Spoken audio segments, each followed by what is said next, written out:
2024 সালের IPL champion Kolkata Knight Riders mega নিলামের পর নতুনভাবে দল সাজিয়েছে। গত মরশুমের তুলনায় এই দল অনেকটাই পাল্টে গিয়েছে।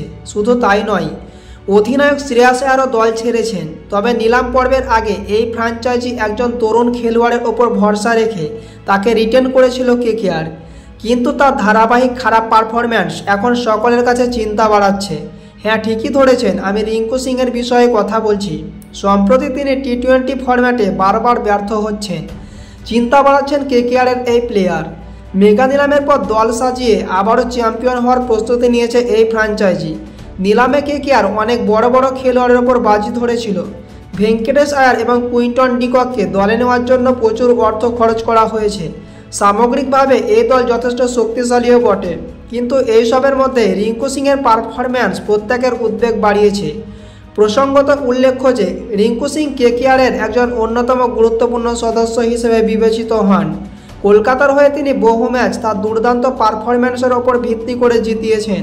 শুধু তাই নয়, জাতীয় দলেও তিনি সুযোগ পেয়ে নিজেকে বারংবার প্রমাণ করেছেন। রিঙ্কু সিং কেকেআরের অত্যন্ত ঘনিষ্ঠতম একজন প্লেয়ার। এমতাবস্থায় দলের জন্য তার ফর্মে থাকা যথেষ্ট গুরুত্বপূর্ণ। সৈয়দ মুশতাক আলী ট্রফিতে চূড়ান্ত ফ্লপ রিঙ্কু সিং। আইপিএল 2025-এর 18তম মরশুমের আগে এখন ভারতের সৈয়দ মুশতাক আলী ট্রফি খেলা হচ্ছে, যেখানে একাধিক তরুণ খেলোয়াড় তাদের পারফরম্যান্স প্রদর্শন করে সবাইকে অবাক করেছে। তবে উত্তরপ্রদেশের হয়ে খেলা রিঙ্কু সিং এখনও সেই রকম নজর কাটতে পারেননি। তিনি এই পর্যন্ত 5টি ম্যাচ খেলেছেন, 6টি ম্যাচে করেছেন মাত্র 1টি হাফ সেঞ্চুরি। রিঙ্কু সিং টি-20 ক্রিকেটে তার বিধ্বংসী ব্যাটিংয়ের জন্য পরিচিত। খুব কম সময়ে দ্রুত রান তুলে ফেলতে পারেন তিনি। তবে সৈয়দ মুশতাক আলী ট্রফিতে তার ব্যাট পুরোপুরি শান্ত থেকেছে।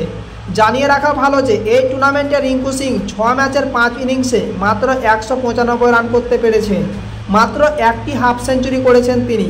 অন্যান্য ইনিংসে তিনি করেছেন 24 রান, 26 রান, 30 ও 45 রান। এমতাবস্থায় রিঙ্কুর এহনো ফর্ম কেকেআরের অনুরাগীদের চিন্তার বৃদ্ধি কারণ। আপনাদের কি মনে হয় আইপিএল 2025-এর আগে কি রিঙ্কু পুনরায় তার আগের ফর্মে ফিরে আসবে? তা আপনারা কমেন্ট সেকশানে জানান।